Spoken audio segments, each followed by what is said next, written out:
Hello, my friends. So, today's date, July the 4th, is your birth date. This is a reading for you for this year, including for our country.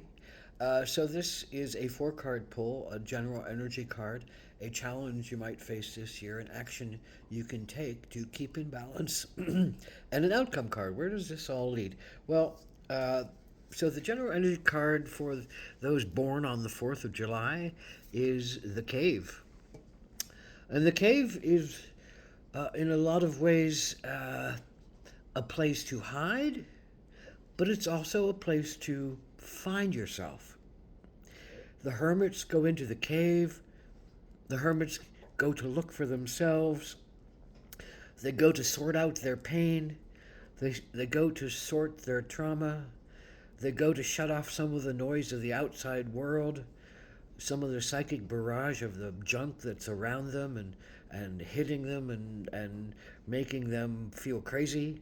They go to find their quiet, their truth, their center, their heart. And it's often said that the cave sits at the center of the heart, or the heart sits at the center of the cave.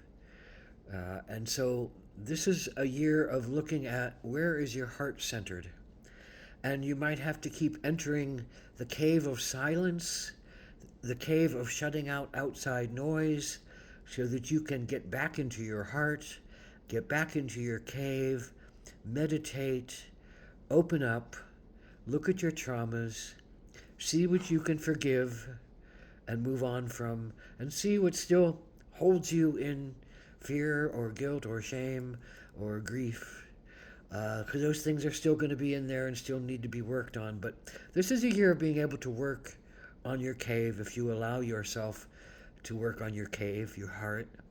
But you have to learn how to willingly go into the quiet and seek and not hide. So, what is the challenge this year? Well, it is the Hermit card, blessedly enough.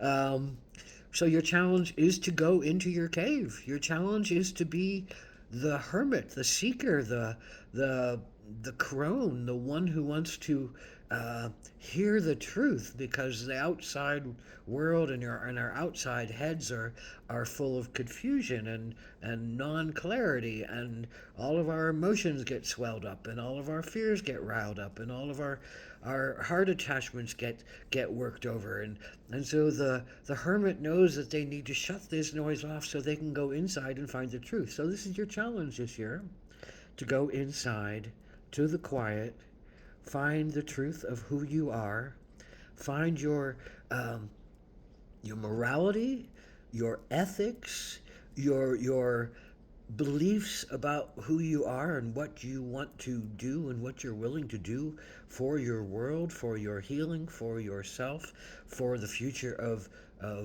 humanity. The hermit always goes in and finds the answers and brings those answers out for others to see.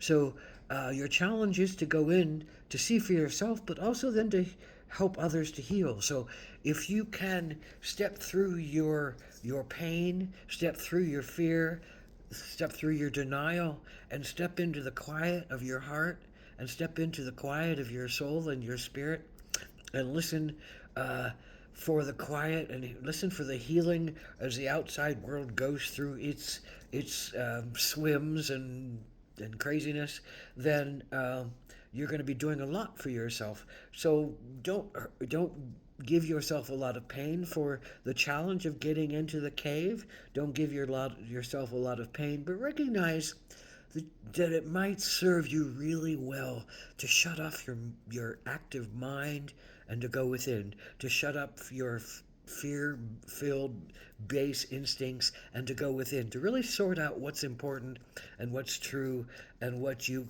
know you can rely upon and how you want to live your life, because these are challenging times to know what your own truth is, what my truth is, how I can proceed with dignity, how I can proceed with integrity, how I can proceed with morality, with ethics, with all the things that matter to me, and what are the ones that are really important to me that I really need to hold fast to. So what is the action you need to take this year? Well, it's the swan.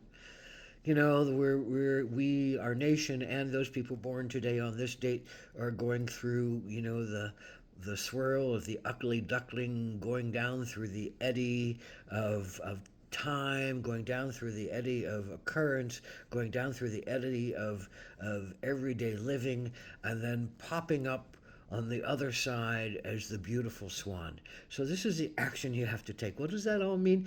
Well, I think that means to accept that this is a challenging time, accept that you don't really know what your path needs to be, but that you're being led, and there's a lot of grace here, and there's a lot of healing possible, and there's a lot of turmoil that you need to swim through and dive through and make your way through so that you can come out on the other side with a greater sense of your own beauty and your own truth and your own sense of power. So what I think this card, as well as the Hermit card, as well as the Cave card, all talk to us about patience. And we need to learn and remember our patience, that things will change and it will all look different again. In some ways the same, but it will look different again once more, as it always does during times of great change and great velocity. So where does this all go? Well, interestingly enough, um, there are stars in the sky here that are brightly shining. They're a little oddly shaped, and the colors here are kind of muted, not ugly colors. They're very, very pastel colors, and coming out of that is a sense of growth. And here at the center is a fledgling unicorn human form that is growing, that is becoming and remembering that it can be magical, that it still can promote growth, that it still has a way to go, that it's still looking for something sacred and holy in its outside world.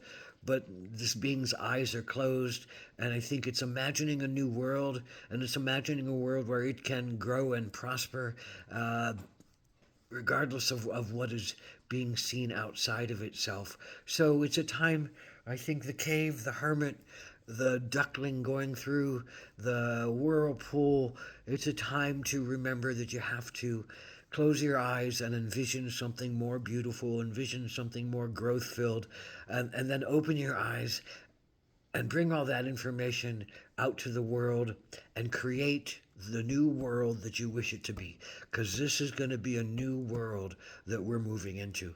And we have to remember our magic, we have to remember our visions, we have to touch the earth in the place where we can feel our spirit and connect to our spirit and create the beauty that is our country and that is each of ourselves, and especially those people born today, that is in your soul right now. You're a visionary, you're a healer, you're looking for the highest and the holiest. And that's what this place is all about, and this date is all about. Looking for the highest and the holiest that we can unite under in order for us to progress as an entity of being.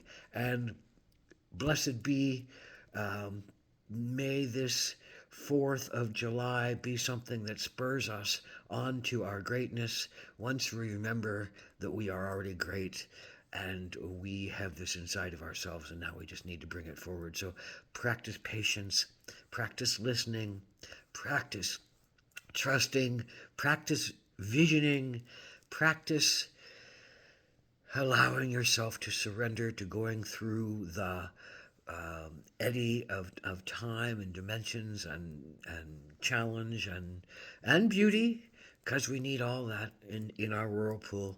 So the more you can give yourself the strength and the courage and the patience and the trust to go through it, the better we're all going to be in the long run. Ahoma Takwiyas and blessed be.